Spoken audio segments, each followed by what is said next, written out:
What is going on, Badger fans? Welcome to another edition of Locked On Badgers. We're going to talk about Barry Alvarez always said you need 5 great players. Do the Badgers have 5 great players this year on the football team? And if so, who are they? Plus a huge recruiting weekend. Who's the biggest target? We're going to talk about that and more on today's Locked On Badgers. Let's go. You are Locked On Badgers, your daily podcast on the Wisconsin Badgers. Part of the Locked On Podcast Network, your team every day. What is going on, everybody? Welcome to Locked On Badgers, your team every single day. I'm your host, Ryan Herrings, as always. Really do appreciate everybody tuning in. If you're listening on the live show, welcome. Join us in the chat. If you're just on YouTube, awesome. If you're checking it out on the podcast, that's incredible as well. Happy Memorial Day, everybody. And let's just get right into it because we got 3 people on the show today, and we got a bunch of ground we want to cover. So as per usual, thank you for tuning in, and let's talk Badgers. We got Rajiv, we got Justin, and guys, let's just get right into it. First of all, Rajiv, you are wearing a jersey that I don't even know if most Badger fans will recognize that. I'm going to give you the floor for just a few quick seconds here. Vegas Golden Knights, our hockey team here in Vegas, only in its 6th year of existence. We've just made our second Stanley Cup final. So it's going to be fantastic. We're going to play the Florida Panthers starting on Saturday. I'm going to hopefully be going to a couple of the Stanley Cup final games. Can't wait. Go Knights. That's awesome. And that is all the hockey talk there will be on this show. All right, let's jump right into it. So, super excited for you, my friend. As always, I always cheer along with my friends' teams and hope that they will be well because I want my friends to be happy, quite frankly. So I'm happy for you, man. Thank you. We've talked a ton about the June 2nd recruiting visit weekend coming up, a huge weekend, ton of players. We've started talking about some of the players. We've started previewing some of the players. We've had Brian Smith on and talk about it. I wanted to get the group together, and if you're in the chat, let me know as well. Who do you think is the biggest priority this weekend? Who would you like the Badgers to land the most? Rajiv, I'm going to kick it over to you because you're riding high off going to the Stanley Cup here. Let's kick over to you. Who is, in your opinion, the biggest priority this weekend for the Badgers? Yeah, I think there's a lot of options out there. I think probably the more common person to pick, Darren Dupree. I mean, certainly he's up there because we need that running back depth. But I'm going to go with Dominic Nichols, the edge rusher, 6'5", 245. I've watched this guy's film, and boy, does he have a motor. I mean, a lot of the film that you see on Huddle and stuff like that, he's not going up against tough offensive linemen, so you can't really get a sense of his moves on the edge, but he has a motor. He's very, very quick. He's very big. Also, he's going to be able to block a lot of balls, getting his hands up. 6'5" is a fantastic measurable for an edge rusher. I really like him. He's a 4-star guy. He'd be a good get for us. That's the person that I'm sort of focusing on because we've talked pretty in depth about our issues at D-line and where we are with that. And this is a guy that he can make that difference. He's kind of got that difference-making ability, really like his speed, and he has a motor. He doesn't give up on any plays. A lot of his film shows that. I'm not really sure what his skills are as far as getting off the ball and against the tough offensive lineman, his moves. Most of his stuff is just kind of bull rushing and speed on the outside, but he's the guy I'm most excited about. I would love to pull him. Can we really quickly, Justin, before we go to you, mention that is a major position of need as well. The defensive line is a huge position of need for this team, not just this cycle, but when you look at the roster itself. Mm-hmm. Yeah, I was going to say there's 3 different guys that I look at that are guys that are fitting the criteria of what I deem to be outside of Wisconsin's normal recruiting pedigree. They're Nichols, Miles Lockhart, and I'Marion Stewart. Those 3 guys have a chance to be players that are so far out of what Wisconsin normally is capable of pulling in that it is any one of them would be a huge, huge pickup. There are certainly guys that you can look at that are possibilities that we probably would be a great pickup, like Kevin Haywood, because the offensive line recruiting has been problematic this cycle.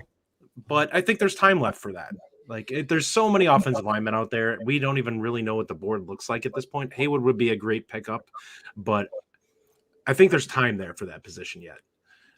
Nichols, the top defensive guys tend to disappear quickly. And that is something that Wisconsin has to get 1 or 2 of those guys in this class because, quite honestly, you're looking at a couple years out on them. If the guy's going to be an absolute beast, it's probably going to be at least a year before he's going to be a really disruptive, capable of doing a lot of things. There's not a lot of Bosas out there that come in as a true freshman and just make plays all over the field right away. So they're going to need a little time, and we'd rather have somebody that's ready-made to be a stud than somebody that we have to kind of project a lot more and take a couple of years to get there. Yeah, and a couple comments here. Corey B mentions Haywood as a dark horse priority. Obviously, the big offensive tackle, 4-star guy. Corey, thanks for the comment. A bunch of other here. For me, it's I'Marion Stewart. That's the one that jumps out to me. Certainly no bad answers here, right? Everybody that has been mentioned would be an incredible get for the Badgers. We'd be excited for it. I just want to see the Badgers prove that they can land a big-time receiver with legitimate blue blood offers, because we have to be able to do that going forward, right? Yeah. And this is a kid from Chicago, so it's a relatively local player that we were in on early, and now the offer list is blown up, right? Georgia, Penn State, Tennessee, Michigan.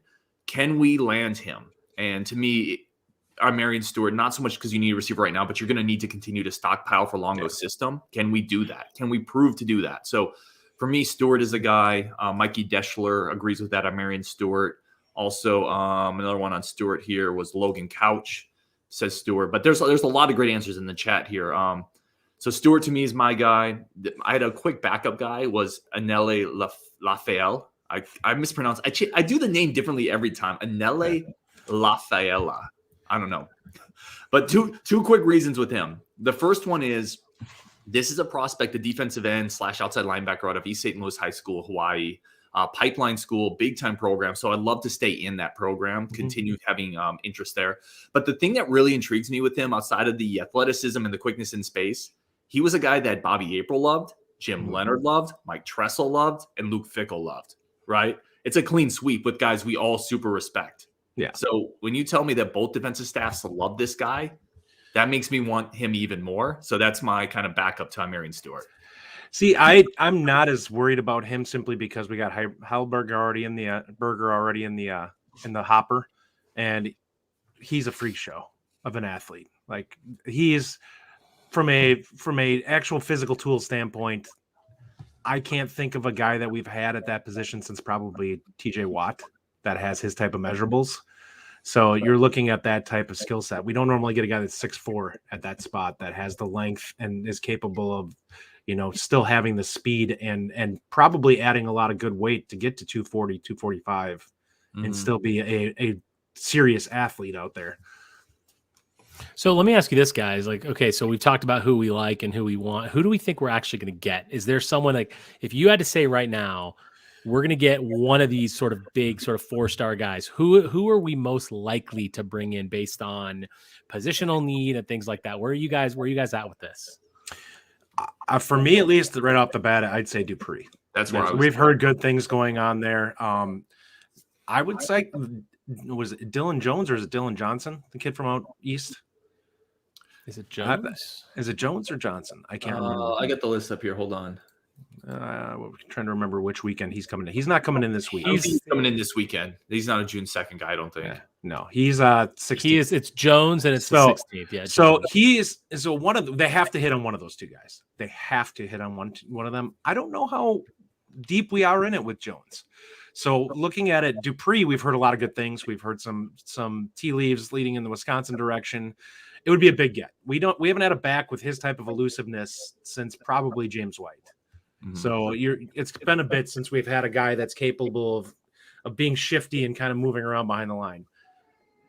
Well, I also think that if you just connect dots, part of the reason that they were okay letting some of the in-state kids go, not just on the offensive line, but also the running back position, is I think they felt really good about Dupree from the jump. Yeah. So him coming back for this official, they're going to sell that hard. I would not be surprised if Dupree jumps on board. So that's where I went right. Like, part of the reason I'm in on I'Marion Stewart as my biggest priority is I think we're likely to get Dupree. I think we're likely to find offensive tackles. I think you have to start landing some of the battles you don't expect to win, and that's an I'Marion Stewart, right? That's how you get the top 20 classes at Wisconsin. So yeah, Dupree to me feels like a guy who's eventually going to be in this class, in my opinion. Yeah, I agree. And he's a guy, he's got a good offer list too with Michigan and Boston College. But my concern is, we obviously have to keep recruiting this position because this is like something that we've had for a long time. We've got a long history with it. And I'm a little concerned that with the Longo system and how that's projecting forward, are we going to start valuing running backs a little less in our system? Are we really going to keep, I mean, first of all, we don't really know how the run's going to look this year. We know what's going to happen with Braelon Allen. He's going to be awesome. But, what does our style change enough that now we're not putting as much emphasis on top running backs, right? So that's going to be interesting to see how it happens over the next couple of years, which is why I think Dupree is a really big get and someone we need to bring in.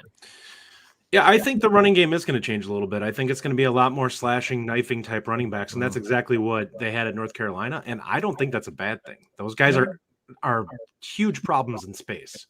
And let's be honest, finding another Taylor is borderline impossible. So you take the guys that have a skill set that plays up, especially with the amount of space that gets created.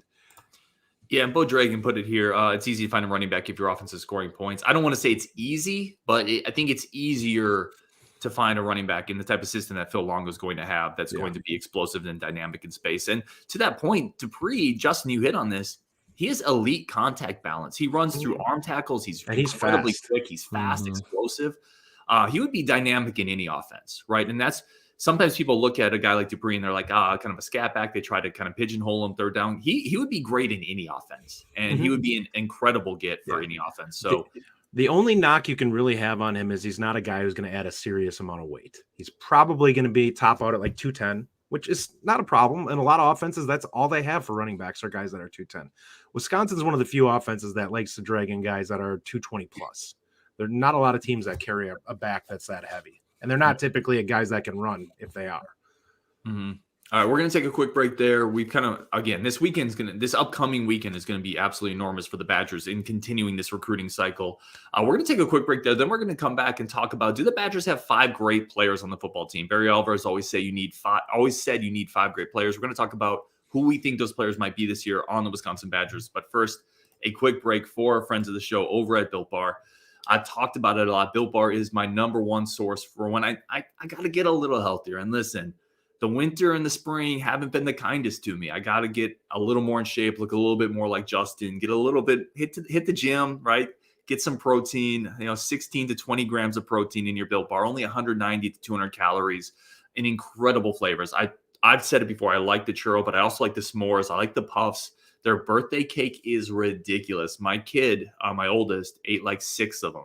Like, ridiculous. He just rated it. So Built Bar, America's number one protein bar. Get a lot of protein, 100% real chocolate, great flavors, not a lot of calories, not a lot of extra sugar, not a lot of nonsense, plus incredible taste. Plus, now you don't have to go online to get those Built Bars. You can go to Walmart, get your 4-bar box in the pharmacy aisle, or Sam's Club with your 13-bar variety box. Built Bar, the greatest protein bars on the planet. You will thank me later. I do want to take a quick second. I've already said it once, but in case people didn't get the message, happy Memorial Day to absolutely everybody. I hope everyone had a happy and healthy Memorial Day. And I want to thank everybody so much for tuning into the show, wherever you're getting it. Thank you, thank you, thank you. Rajiv, Justin, let's get back into this. Barry Alvarez always said, and listen, this is not like an exact thing, but you need 5 great players. So I thought it'd be fun if we talked about, do we think this Badgers team actually has 5 great players? And however you want to slice that. Rajiv and I were talking before the show, Justin. You missed this part, but do you consider a great player someone that's drafted in the first 3 rounds or someone who was just great in college? That's kind of up for you to parse. Justin, I'll kick it to you first. Sure. Do you think the Badgers have, in your definition, 5 great players on this year's team? Well, my idea of great players are players that can be difference makers in a given game. And I don't know. There are a lot of guys that have potential to be a one of those 5 guys. I don't know how many that we would legitimately say are that right now. I think that you look at it and say Braelon Allen probably is. Outside of him, I don't know if there's anyone that I can look at and say automatic. I think you can maybe say that with Green, because I think that he's capable of. He's had some games where he was a guy who had huge games at Oklahoma State. So that you at least know the talent levels there. Mordecai has done it at a lower level. We'll need to see it. And he, to be quite fair, people really bang on his stats against good teams. His game against TCU wasn't terrible. Like, was it perfect? No, it wasn't. But most guys that play against a really good football team don't have, superstar days normally. If they do, it's like the type of stuff that you talk about 10 years down the road. I remember that game watching him just carve up this team. So I would say right now we can't really say for sure that we have 5 great players. However, I would tell you that at the end of this season, that will change because I expect to see a lot of these names kind of pop up. But for starters right now, Hold on a second. Badgers winning a national title? Absolutely. Going on Final Four runs? Why not? It's Believe with Rajiv on today's Locked On Badgers. It felt like a good time to drop that. That's right. Yeah, you just got to believe. So 2 players right now on the roster for me, Braelon Allen and Alexander Smith. Those are the 2 players that are there already. Actually, no, 3. I'm going to go Momojong Meta, and I know that a lot of people disagree with me on that, but I think he's fantastic. I think he's going to have a huge year. You've heard me say that on this show for months. And then the players that can kind of step up, I think Mordecai, with the numbers that he put up at SMU, 72 touchdowns, over 7,000 yards, that's sort of like elite, great status for what we're looking at as far as, again, like you said, how you define great. So I'm going to put him up there as someone who I expect to be there by the end of the year. Bryson Green is a good call. I didn't write him down, Justin. I think I like that. That's a nice. And I think I expect CJ Williams to be that player. Yeah. He's not there yet. But what we've seen out of him in the spring, his talent that he's bringing in, I feel like that's really up there. And then I'm going to put Jack Nelson on there as well as a potential, should move up. He's our best offensive lineman, in my opinion. So, but right now it's Braelon Allen, it's Alexander Smith, it's Jong Meta. Those are the 3 where I would say those guys are great. I expect that list to grow very quickly as the season goes on. Yeah, I think. Oh, go ahead, Ryan. Yeah, I was just going to say I've got 2 on my list. And we got a clean sleep with Braelon Allen. I think that's an obvious one. I think he's going to have a monster year. Alexander Smith, I have on my list of great players. Maybe more of a college great player than an NFL great player, but I think he showed his worth and his value. And that's all I have feeling comfortable with right now. In my could pop up list, I have Jack Nelson, who I think has elite measurables. He just needs to be more consistent. Mm-hmm. I have Hunter Wohler, who if he could just get healthy for a year, I think is going to be a star on the back end. I think he's going to be crazy this year. He's going to go nuts. Needs to be healthy, right? And then I have Tanner Mordecai is an interesting one to me because I feel like Rajiv, you and I were talking about this before the show. I think the Mordecai hype is maybe gone a little too far. And I'm not a pessimistic guy. I'm starting to get this rep on this show as a pessimistic guy. I'm like the most optimistic guy in life ever. I'm the guy who, if your car breaks down, I'm like, oh, that's not so bad. Maybe we'll meet a mechanic and I'll make a new friend. Like you can't claim to be as optimistic as me though. You can't say that. I get called. I had someone come up and tell me, bro, you're like toxic optimist here. Like it's too much. So I'm a super optimistic guy. That being said, there's a reason. I've said this before. There's a reason Tanner Mordecai didn't go to the draft. He has accuracy issues and decision-making issues. Like those are real things on the scouting report. So I think he could make the jump into grades. I'm not ready to put him there yet. And then my last one that I'm going to put in my honorable mentions, and this is one I'm coming around on because I've talked to people, Rajiv as one of them, whose opinions I really trust. I haven't been as high on Muma's game, but enough people have started to tell me you need to look again, and I'm definitely willing to reconsider that. So he's another one that's on my honorable mentions list. Yeah, I'm looking at the guys who I would say have potential to cross into that group. I would say at the wide receiver group, it's probably Green. I think CJ Williams is another one. I think Pauling could be one of those guys by the end of the season. Mm-hmm. Looking at the defensive side, Alex Smith, he's definitely there already. I think Latu and Wohler are both capable of being huge playmakers on the back end. And I think we would also look at potentially even a guy like Blaylock who has the measurables back there. We'll see what he's actually capable of, if he can stay healthy and if he's actually going to do some things, but he's definitely experienced. And then you have, I would say, Namji Amata is probably one of them. Mordecai, see, I'm with you right there, and I understand what you're saying, right? I'm not expecting people that are talking about him to be a Heisman level type guy. That I don't expect that. I expect him to be. Here's what I would say: I expect him to be 15% over what a good year is for a Wisconsin quarterback, maybe 20%, which is a good year. Yeah, it is. But that if you look at that, say if we have a quarterback like Stave's best year was 21-13, right? He had 21 touchdown passes, 13 picks, I think. If he ends up having 20% over that, you have another 4 or 5 touchdowns. If he's mid-20s for touchdown passes and hopefully keeps it under 10 picks, that's a good season. Like I'll take that all day. Go ahead. Sorry, I'm gonna put up a comment here that I think is interesting. It's a nice discussion point. Mitch Ames says, "You really think 3 guys are better than Chim?" Speaking of Chimere Dike, it's interesting because we have mentioned CJ Williams, we mentioned Bryson Green, we mentioned Will Pauling, and Isn't Can it I pause you interesting? really quick there, Rajiv? Because we do have to take a quick break. Let's take this question coming out, and Rajiv, you lead it off. I think this is a great question from Mitch, asking if we really think three guys are better than Jim. But we have to take a very quick break for our friends of the show. We're going to come back with this question, plus your list on the 5 players, if we have them, that you think are great players on this Badgers team. We're going to come back off the break with that. But first, a quick break for our friends of the show. And a quick, once again, just thank you for everybody tuning in, listening, and allowing us to be a small part of your day. All right, let's get back into it. Again, we're not going to waste any time here. Rajiv, Justin, let's get that comment back up here from, I don't have it. I have it. Yeah. Oh, there we go. Come on, guys. Yeah. So Mitch Ames says, you really think 3 guys are better than Chim? It's interesting that the 3 guys that are new to the program are the 3 people that we mentioned. Now, we have seen them do well in the spring game. We've seen them in practice. We've read a lot about them. And yet no one mentioned Chimere Dike. No one mentioned Skylar Bell, which, of course, I know you know how I feel about Skylar Bell. I mean, are we kind of slighting Chimere a little bit? I don't think so, and I don't put him in that level, because I think he was the best player on our team last year. He was the best player on our receiver group, but that doesn't necessarily mean that when we're defining greatness and looking at players who we think can make it to the next level, that I really feel like he's there. So I am going to say that 3 players are better than him, but I expect a good year out of him, and I think he's a huge part of our team. But given the people that have come into this program, there is a different level. When you watch, I mean, we saw Pauling live, and he looked great. Obviously, CJ Williams has so much talent, and Green we haven't seen live, but he's proven it elsewhere. So it's really interesting to I feel bad like saying that Chimere isn't on this list, and he's been such a good service guy for us, unbelievable player.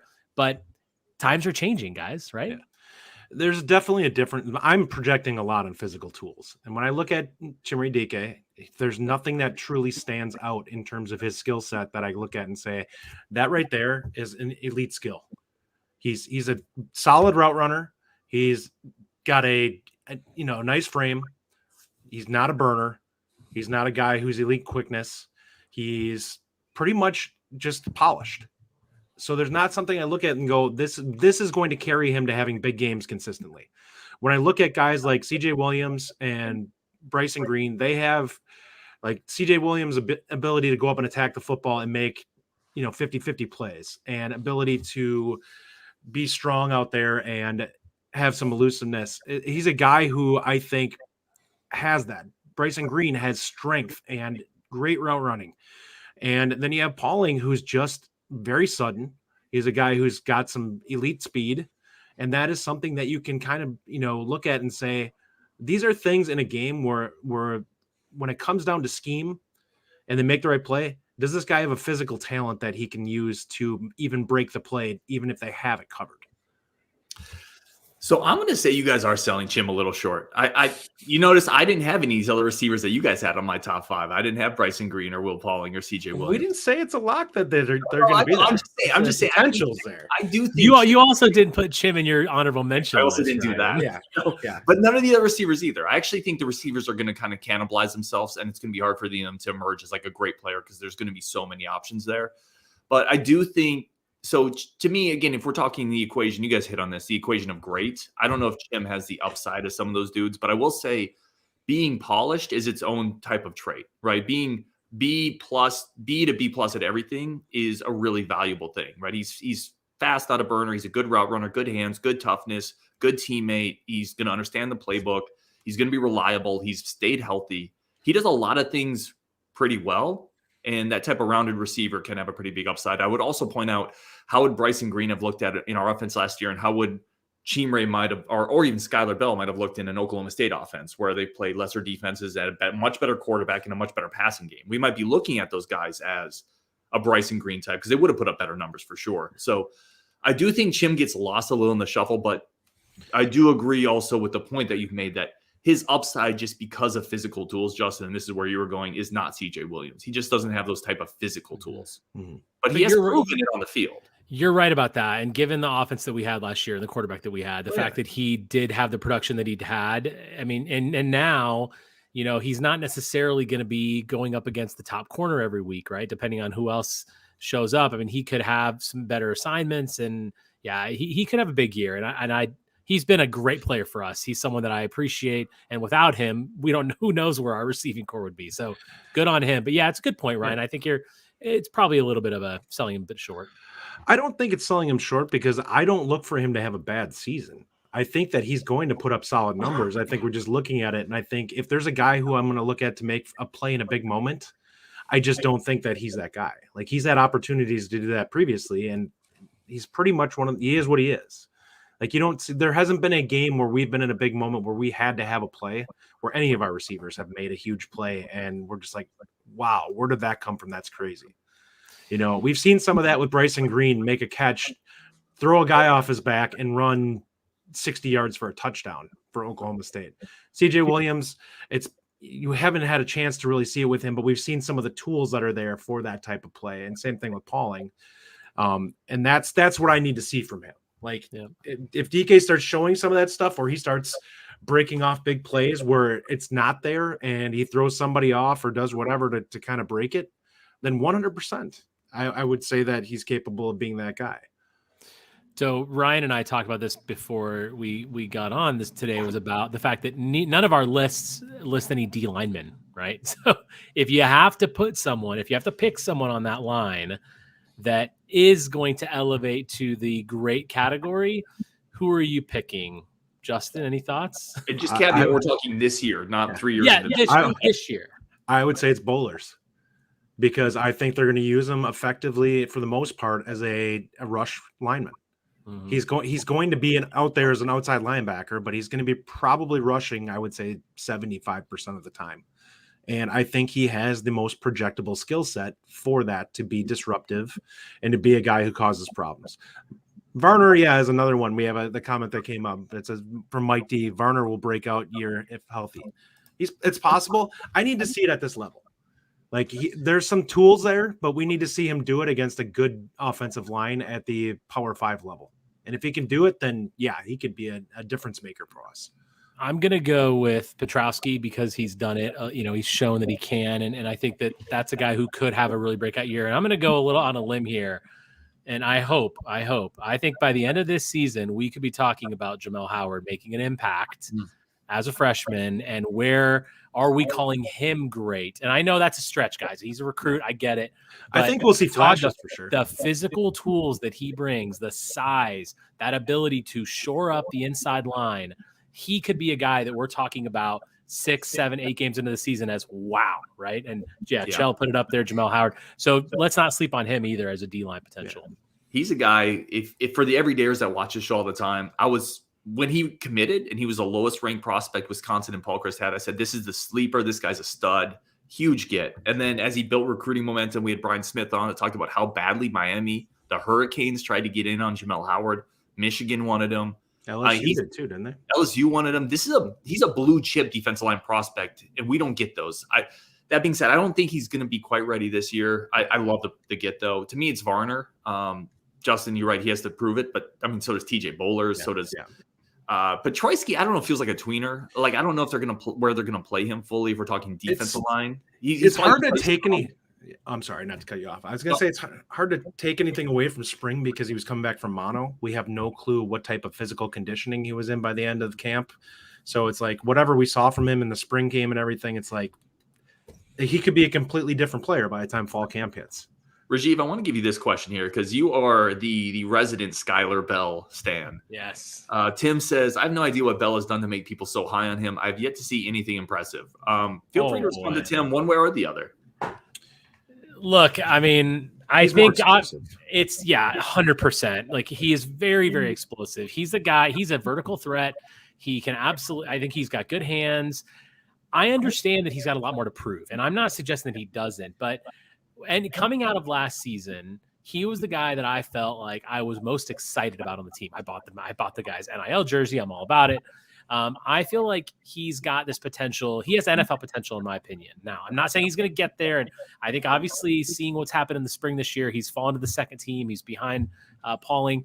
But the guy is just – when I look at receivers that this school has had over the last, let's say, 5 to 7 years, we haven't seen guys that have this elite ability to excel. And I feel like Bell shows that. Bell's that guy that if he takes the right steps – and he has a proper quarterback throwing in the ball, he's going to be able to do things that other guys can't do. I think you saw hints of that last year. I'm not suggesting that this guy is incredible, but he has the skill set to get there. I expect him to get there. I'm a little bit disappointed in how he's kind of fallen down the depth chart a little bit. I was hoping that he would be on that one line still, but I'm okay with that because competition breeds excellence.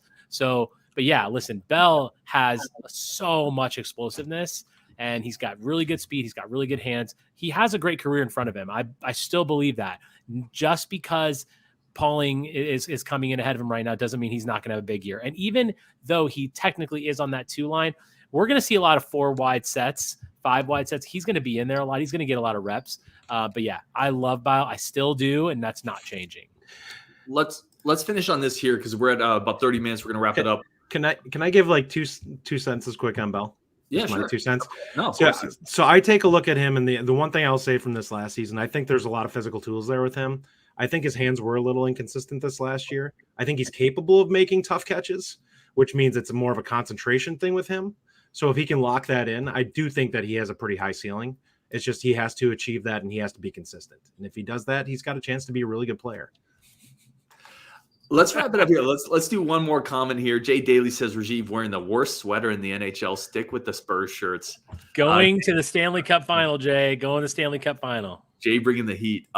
Let's all go around the horn. Pick one somewhere out of the nowhere player, some player that could jump up and go into this list of 5 great players at the end of the year, some wild card player. And I'll start here. I got 2 that come to mind that we haven't talked about. One's Ricardo Hallman, who I think I was just going to say That's really what showed out. He had a great spring. We know he has some physical tools. And my other one would be Cam Large, as both Large is a little bit more out there. I don't know how much he'll get used, but I think he has the NFL type of prototype size and athleticism. I think Longo loves him. We've seen that clip, right, of Longo telling him you're going to be great in this offense. So Hallman and Large. Do you guys have anybody else that's kind of out of nowhere that could jump into this list?